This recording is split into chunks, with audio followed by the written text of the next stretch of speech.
Hi guys, how you doing? Welcome back to another video. So there you go, I'm trying to keep up, I'm trying to do one video a week. Always a good thing, I think. I think that's my aim at the moment. If I can do one video every week, that'll be good. I'll be happy with that. And it keeps me going as well, it keeps me motivated to make videos because I do enjoy doing this. I did find that last week actually, when I put those two videos up, the response I got from people was absolutely fantastic. So I want to say a big thank you to everyone who would have to comment on the video, everybody who liked the video. I was really happy with that. It was so nice that after over a month, nearly a month and a half of not making videos, to come back and have such positive responses from people was just excellent.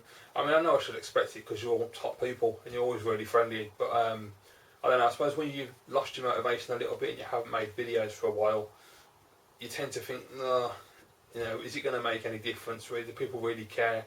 They've got plenty of content to watch, so why does it matter if I post a video?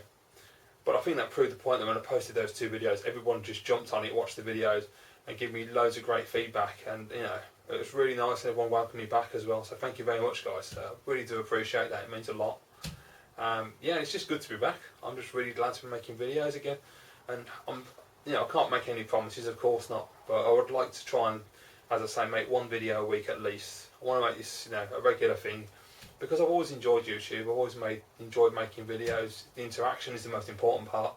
I love talking to people online in the community. I've made a lot of friends through YouTube, like-minded friends, which is excellent. This hobby of ours, it's really good to have someone to share that with, and I'm sure that goes around every single community in YouTube. That you've probably got videos from all kinds of communities that you'd never expect, where people are like really happy to have found a medium where they can meet like-minded people.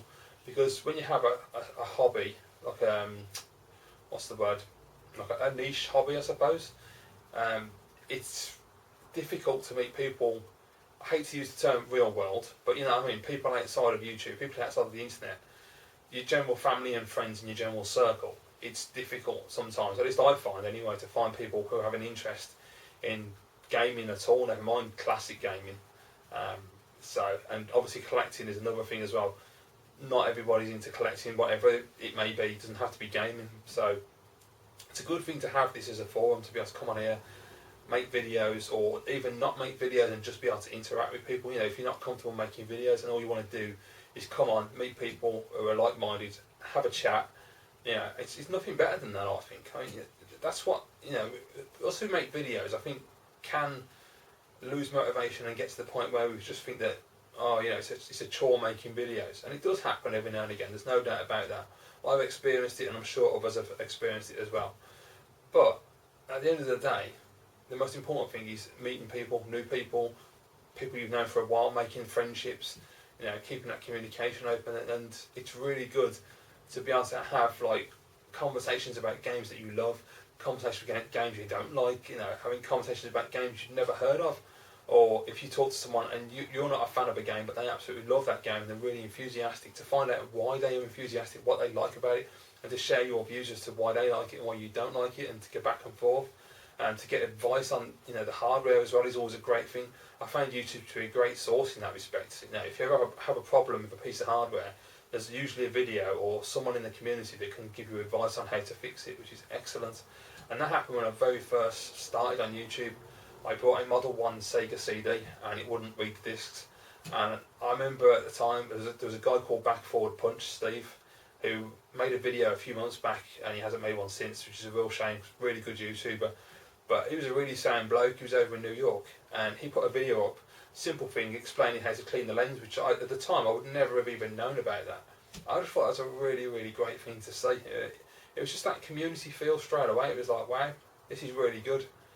And it's interesting when you talk to people outside of YouTube who, just people you work with, friends, whatever, and they don't understand there's a community on YouTube. They don't see, obviously all they see is the video with the comments below, which is what I saw before I came onto here and started making videos myself. You don't realise when looking at a random video that there's obviously a community of people there, and it's sort of like weird. It's like in the shadows at the back behind the YouTube video. It's kind of odd in that way. It's not like Facebook and Twitter where it's all up front and out there. It's kind of interesting.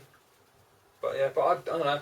I know I'm just having a bit of a chat here, but yeah, I'm just really glad to be back, and I'm glad to be making videos, and I'm at a good place with the consoles and the collecting as well. I don't feel as much pressure as I did before. Obviously, you can see all that stuff's gone now, all the Xbox stuff. I sold a massive portion of my collection. Really happy I did that. No regrets whatsoever, actually. I did think there would be, because there usually are. Normally, I'll be like, shouldn't have done that. I need to go and buy that back. And I'll just have the urge, and I'll never stop until I buy it again. But no, I've decided that's not what I want to do. I don't want to go back down the route of buying Xbox games again, because they are dirt cheap, and that'll just get filled up really quick again. And I'll be in the same position I was before, where I've got hundreds of games that just own me. And there's no point in doing that. I want games that I actually want to play, and I'm motivated to play. I never really played on the Xbox that much, even though I absolutely love the console. It's my favourite console last gen. I just never really felt the need. I prefer to play the retro stuff. So yeah. But anyway, I'm glad I did that. I mean, it's given me loads of space now for all these consoles I've bought recently to buy games for. So excellent stuff. And I'm not setting any collection. I can't think of the word. Always happens, that does.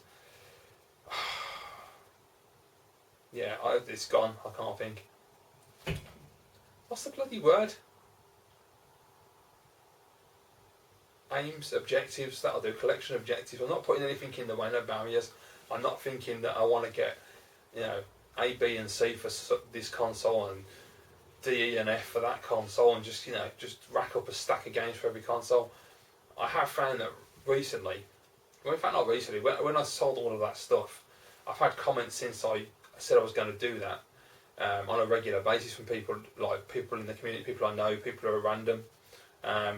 And they've all come across with the same thing, which is that, okay, you've got a lot of consoles and you've got a lot of games, and you feel like you're being pressured to buy all this stuff and to continue to buy more, and you feel like it's owning you. But you don't have to collect for every system. You can just buy a system that you like and have maybe 3 or 4 games for that system because you enjoy those particular games. And even though that's really obvious and really common sense, I think when you get into the collector mentality, and you're constantly, well, at least for me anyway, when I'm constantly on eBay every single day scaring it for games for different systems, you become very narrow-minded and very blinkered to it, and it can be easy to lose control that way, I find. At least that's what's happened to me, which is why I hit a brick wall and just sold everything, because I just couldn't take it any longer.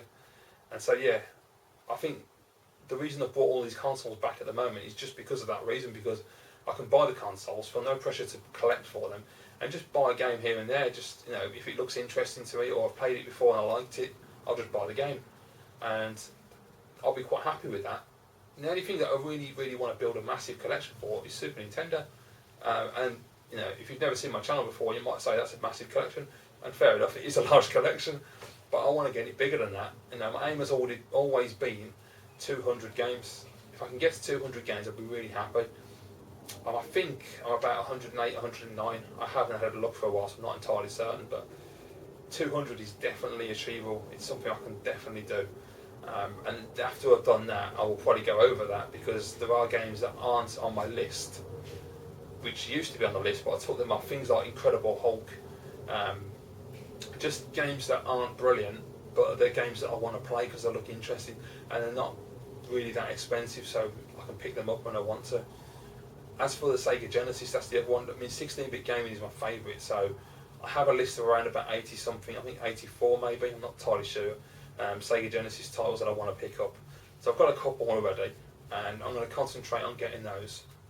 And something I have thought about recently was just concentrating on the Genesis, get that list dealt with, because I'd say there's only 80 something games, so I can get through that quite quick, because Genesis games are relatively cheap. Obviously I have to import the majority of them. I can sometimes get them in the UK, but I have a really reliable seller in America that I can get the games from, so that's absolutely brilliant. And his shipping rates are really fair as well. And he's a really nice bloke and reliable on his descriptions and his quality level, so that's always a good thing. So yeah, I think I'll do that, and then what I was thinking then is to try and get some kind of structure. If I do the Genesis and I'll push myself really hard to stick to only the Genesis, and I achieve that, and then I can move on to the Dreamcast, which will probably be about 15 games maybe. I don't even know if it's that many. There's not many games I want. There's just a select few that I want to collect for that. Well, buy for that, not collect. And the Jaguar are the same. There's only a few games that I want to buy for that as well, which is good. There's literally a handful. I mean, I don't even know if it goes over 10 on that system. But there's a couple of games I really want to get for that one. Yeah, the PC Engine and the Saturn, I don't have any aims for that. I literally will just pick up games for them when I feel the need, because they're both brilliant machines. With a massive array of games to buy from Japan, and there's no pressure there. The games I've got are enough at the moment. They keep me happy and I'm enjoying them a lot. I was playing Street Fighter on the Saturn earlier, and it's just beautiful. The music's so good and the graphics are just awesome. The RGB is so impressive. It's really nice. So yeah, I mean, that's it really. The only thing I've been thinking other than that, that also goes for PS2 as well. I won't be collecting for that, just buy the odd game here and there, because that's another dangerous system to collect for, so I won't go there. But because I'm having this thought from people saying, like, just buy a console because you want the actual hardware. Like Steve Benway does, he collects hardware, he doesn't collect software, and it's probably not a bad idea in a way, because software can just destroy your bank account. You lose so much money so quickly because you just go crazy and just spend and buy all this stuff.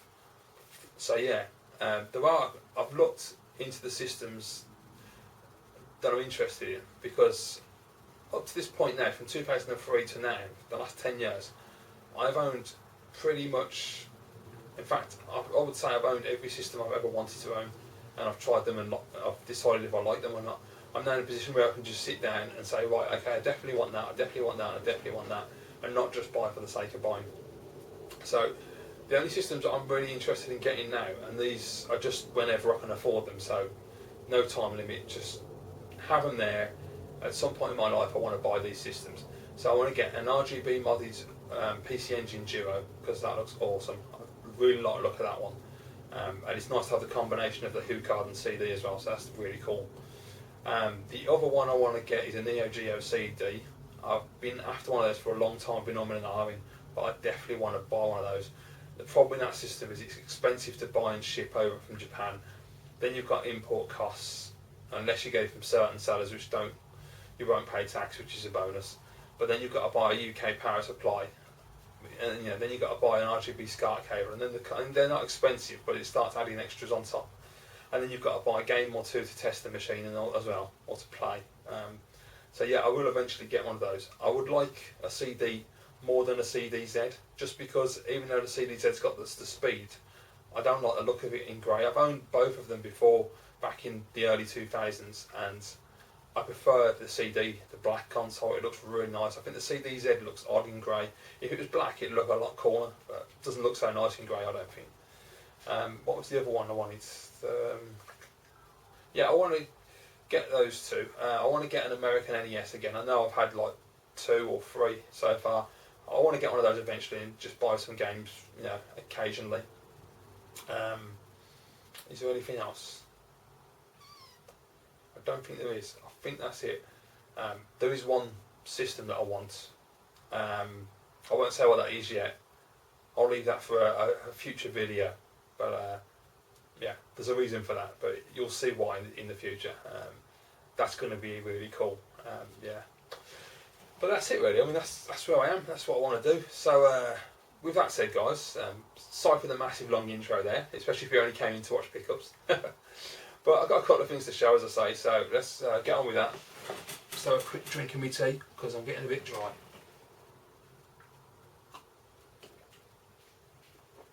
You can't beat a British cup of tea. Lovely. Okay then, so I've got some PC Engine stuff first of all quality stuff. As you'll know, before, when I showed the console, I had a couple of HuCard loose games. I've now got a complete version of Dragon Spirit. I got this for 10 quid, free shipping on eBay from a UK seller. Very happy with this, it's fantastic condition. Brilliant game, really like this game a lot. The music on stage 1 in particular is fantastic on it. Really enjoyable game. As I said, I think previously in the other video, I saw Dave Webster playing it recently as well, and he mentioned Dragon Saber the sequel, which I then saw Mark Bahir post a video for. That looks epic. I really want to get Dragon Saber, and it's not that expensive as well. So at some point I will actually go and pick a copy of that up, I think, because that looks proper nice. So the other game I picked up is a game that I had to buy. I saw my good mate Dave, Lawn Boy. He played this game a few weeks back now, I think it was. I'm sure it was a couple of weeks ago. He posted the gameplay and I thought, I've got to buy that. It's basically one of the arcade games, and if you know me and you've watched me for a while, you'll know there's 3 arcade games that I absolutely love. And I had to get this port because it looks so bloody good when I saw Dave playing it. Operation Wolf. Really nice cover as well, interesting cover. I like that. I don't know if you can see that's the glare, but yeah, proper cool. The only thing that disappoints me with PC Engine is the fact you don't get any screenshots on the back, and I'm sure I'm probably not the only one that thinks that. It's just, yeah, I don't know why they didn't do that. It would have been a lot better. But yeah, Operation Wolf, brilliant port, really nice actually. The graphics are fantastic on it. Really nice quality sound as well. I did a great job on the Operation Wolf soundtrack, and I found the D-pad's really good as well. I've played a lot of MAME on Xbox, the original Xbox, and so I used to play Operation Wolf on there all the time, and I got pretty damn good with the D-pad. So yeah, I really like it on the PC Engine. It's a really tidy little port. I think, if I remember rightly, when I read Retro Gamer, oh god, I don't know how many years ago it was now, but they did a feature on Operation Wolf and all the best versions, and I believe they said the Master System was possible. I might be wrong, but I think they said the Master System was the best port and the PC Engine was the second best port, or it could be the other way around, but I think that's right. Unless I'm thinking of Renegade, I don't know. Then again, I don't know if Renegade's on the PC Engine. I don't know, I'm just getting confused. Anyway, the point is it looks bloody brilliant. It's really, really impressive. I'll definitely do my own gameplay of that and all, because it was really, really cool. Especially the cutscenes as well that they had in the arcade when he's blowing up the communications tower. It looks absolutely brilliant on the PC Engine. Really impressive. And that machine, you know, Dave was saying recently how much of a fan he is of the machine and how, you know, it's such an absolute beast. And it is. It just kicks ass, man. It's such an impressive system. Brilliant. So yeah, so I got them two. I'm well happy with them. Then I just picked up a PS2 game because it's a game I wanted to get. I had it on Xbox and I've always been intrigued to see how it is ported to the PS2, because I've always assumed it would never hold a candle to the Xbox version, because the Xbox, as you all know, is a lot more powerful than the PS2 in terms of specs. And so generally, cross-platform games look a lot better on the Xbox in my opinion. This game came out in 2005 on the Xbox and 2006 in the PS2. Now the PS2 had been out for like 6 years at that point, so it's going to look good. And I've got to be honest, I played it and it is black. Great, fantastic first person shooter, one of my absolute favourites. I've played it so many times on Xbox, like it's ridiculous. I've completed it numerous times. I just constantly go back and play levels that I enjoy. It's really, really impressive title. If you've never played it, definitely pick it up. It's a lot of fun. Very cinematic and fantastic audio in it as well. But yeah, I put it on and I was quite impressed actually. I've only played the first level so far, but it actually holds up pretty damn well for a PS2 title. I was quite surprised how good it looked. I'm looking forward to seeing the next level in the Forest, because that one looks absolutely superb on Xbox. So yeah, that's going to be an interesting thing to play, but very happy to have that anyway. Next one, I've got a Jaguar title. This is a game that I think I mentioned in the previous pickup video. It was something I'd ordered a while ago. I was just waiting for it to arrive, and it hadn't arrived by the time I did that video. So it arrived a couple of days later. Something I've been dying to get my hands on, because this is the reason I bought a Jaguar again. I saw a gameplay. I don't know how I came about this game. It may have just been from going through eBay and thought, oh, what's that? I've never heard of that, and looked at it on eBay, YouTube, sorry. Or it could have been that I just looked on YouTube at random gameplays and found it. I can't remember. Point is, I saw a gameplay, thought it looked brilliant, and after that I spent months and months thinking, got to buy a Jaguar. I've just got to get a Jaguar and buy that game. Now, because I've got an American Jaguar, I want to get American only games. I don't want to get the UK games. Even though it's a region 3 machine, I want to keep it American. And I know you can get a lot of American Jaguar games in the UK, no problem at all. This one in particular, for some reason, you can't. Not at the moment anyway, I haven't seen one. I'm sure they do come up occasionally, but I've not seen one yet. All I've been seeing is PAL versions, and that's quite easy to get. But I wanted to get a US copy, so I looked on American eBay. It took a couple of days to find one come up. One eventually got listed on an auction, and I hate auctions, I always did buy nows, but what the hell, I thought I'll bid on it, and I won it, and I got it for a really good price as well. At least I think it was a good price, because I haven't checked the completed listings or the sold, so I don't know the value of Jaguar games really yet. I just bid what I thought I'd pay for it and ended up paying less, so I was happy. It is PowerDrive Rally, and this is a top-down racing game, rally game. In fact, it's absolutely brilliant. I really like that. Just hold it in front of my face because the bleeding sunlight keeps reflecting off the box protector. Sorry about that. Oh, that's not too bad. It's a bit better. There you go. Yeah, PowerDrive Rally, top-down rally game. It looks really, really nice. Actually, the graphics are excellent on it. It really shows you that the Jaguar could make good games. And it's got really nice music on it as well. It's got little headlights on the cars in the dark, which I really like. That was a really sweet little touch. It handles really well. The D-pad's a little slippy, I find. It does take a bit of adjusting, but once you do, it's really nice. Just gentle increments as you go in corners, and it works really well. I really enjoyed it. It does, to me, sound and feel a lot like it should be on the Amiga, though. I don't know if that was an intentional thing, if it was originally meant for the Amiga and it got put onto the Jaguar, or it was on the Amiga and it got ported to the Jaguar, or it was just built for the Jaguar ground up and it just happens that it feels like an Amiga game. I don't know. But yeah, it's an absolutely fantastic title. I'm really glad to have that finally, to give it a shot, and I'll definitely do a gameplay of that one as well, because it's an absolute cracker. It's actually in my Jag at the moment, just sitting there looking at me. And then Jag carts look absolutely awesome. I mean, I love the console. The actual design of the console is fantastic, but when you have the cartridge in the top, because they sit quite high up as well, so you can see the label, and they look absolutely brilliant. It looks really nice. And I've got to say, I really like the cover as well. It's very simple, but let's have a look. I actually prefer this to the PAL cover. I think it looks a lot better. It's just really nice. But yeah, I got that for about 33 quid, I think it was. I'm pretty sure it was £33 I paid for it. So yeah, I was quite happy with that. I mean, I don't know if that's a good price, bad price, but I was happy to pay it. That's all that matters, really. Right, okay, so the last thing I've got to show you is going to be a brand new system. Really loving this system at the moment.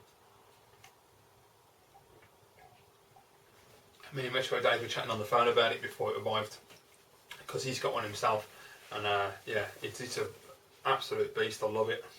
So I'm just going to get straight on with it, guys. Show you what I picked up. It's from Japan, and it is the AV Famicom, an absolute beauty. It's in really nice condition as well. The old AV out port on the back there. It's an absolute cracker. Lovely. I don't know why you need to see underneath. Yeah, pins are pretty damn sweet actually. I don't know if you can be able to see that or not. There you go. For anyone who loves pins, there you go, nice and chrome. It's an absolute cracking thing, this is. It came with 2 dog bones as well. Oh, there you go. Absolutely brilliant. One thing I'll say is these controllers are bloody small. I didn't realise they were so small. To be honest, I didn't know the console was so tiny. I mean, yeah, it's in my hand, it's quite large. So it just fits my hand, literally. So it's proper small. It's quite an impressive little system. And the pads are tiny. They probably don't show up on video. I know in photographs I thought they were larger than what they are, but my hand, as you can see, completely covers the controller. But they're very, very comfortable. A lot better than the NES pads. I don't like NES pads at all. They look really nice, but they're not practical. There's no ergonomics, and because they're rectangular, they always dig into my fingers and they absolutely ache after a while. So I can't be doing with them. But they do look. I think aesthetically, the NES pad looks nicer, but practically, the Dog Pony is a much better controller. It's like a tiny SNES controller. It's just absolutely beautiful and comfortable. And yeah, I'm really impressed with it. I love it. So yeah, I got that. As I said before, I want to pick up an American NES as well. Mainly because I didn't realise until speaking with Dave as well, Retro Dave, that, and obviously seeing his recent videos where he picked up Ninja Gaiden, the trilogy from America, because apparently number 2 and 3 didn't get released in Japan. So he picked up all 3, so we got them. There were quite a lot of US exclusives, and I had a look online, and there was, like, from what I was seeing on forums, there seemed to be over 200 titles that are not available in Japan. So, and there were quite, obviously not all of those are interesting to me, but there were quite a few that did interest me.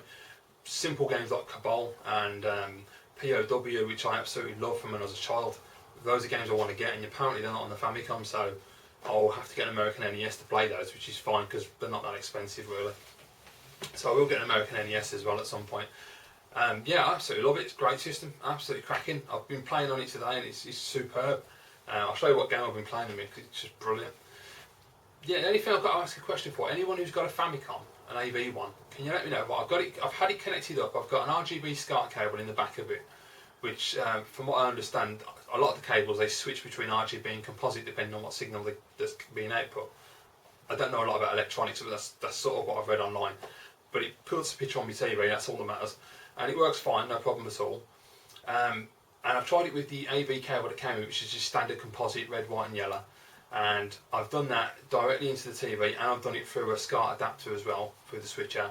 And I've also done it with the SCART adapter around the back of the TV, and I've also done the RGB SCART into the TV directly as well. Both the RGB socket and the composite socket.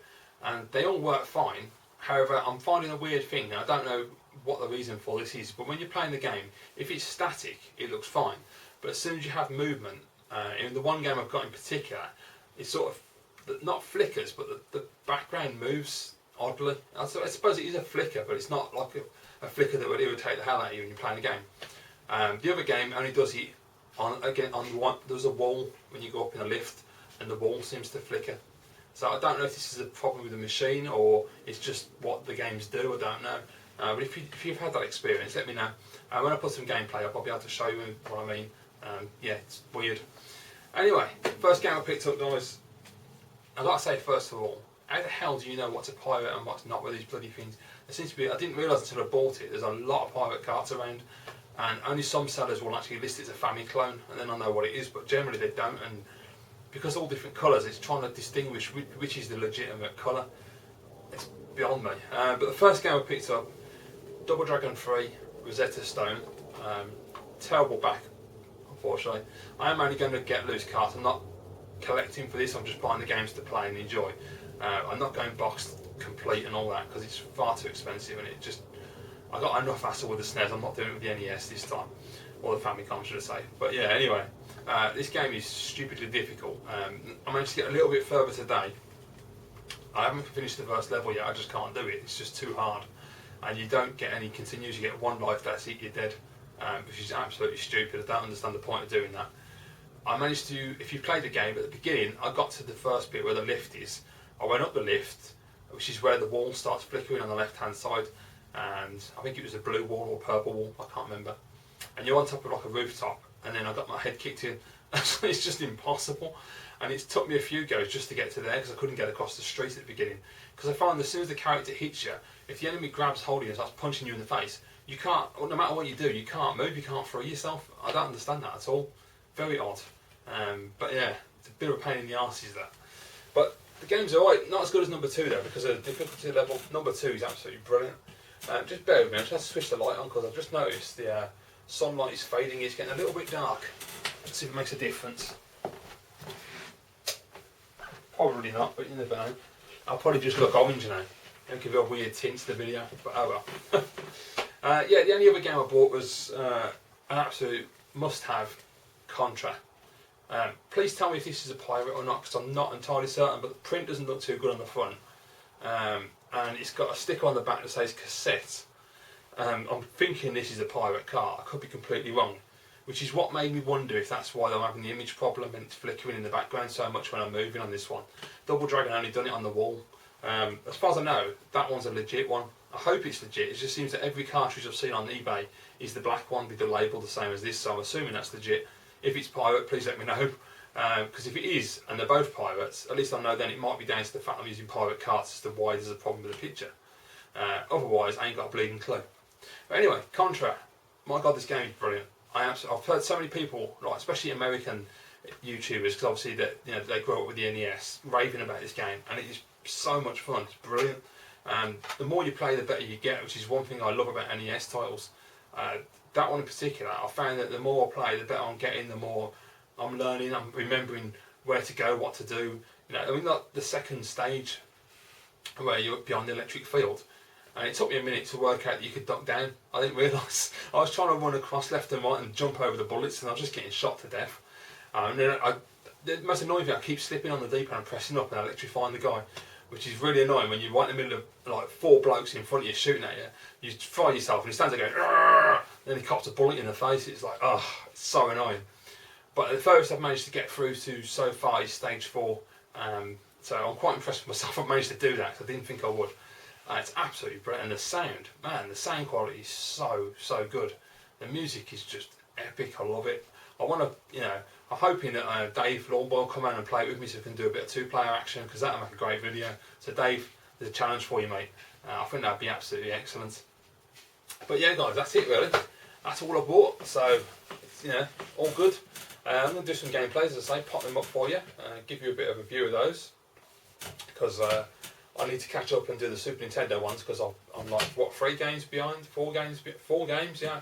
Christ, I've got to do gameplay for, I've got to do Cool Spot, Joe and Mac, Turtles Tournament Fighters, and Doom Troopers, which is bloody excellent, brilliant game. So yeah, I need to put those up for you, and obviously the gaming with Pete as well, but that seems to have gone down a storm, so I'm really happy with that. Thank you guys. I was really happy with the feedback I got on that. I wasn't expecting such positive. Well, I was expecting positive feedback, obviously, because I always get that. But such positive feedback. Everyone was like, "Yeah, nice one. You know, great idea. Liking the new series. You know, enjoyed the gameplay." So, thank you very much to everyone who left a comment. I really appreciated that. It was excellent. And there will be episode 2 coming shortly. I'm going to make those a regular thing and keep them going. Continue making those. And yeah, I'm actually just thinking to myself as well. This angle looks quite nice. I like this. It's good. Even though I've got a load of empty shells, you'll be able to see those grow over time. Eventually they will be chock-a-block full, hopefully. At least that's the plan anyway. Anyway guys, thank you very much for watching. Video's been going on a while, so we'll wrap it up there. I hope you enjoyed this, and I look forward to hearing your comments below and having a good read and replying to you. So thank you very much. See you all again soon, guys.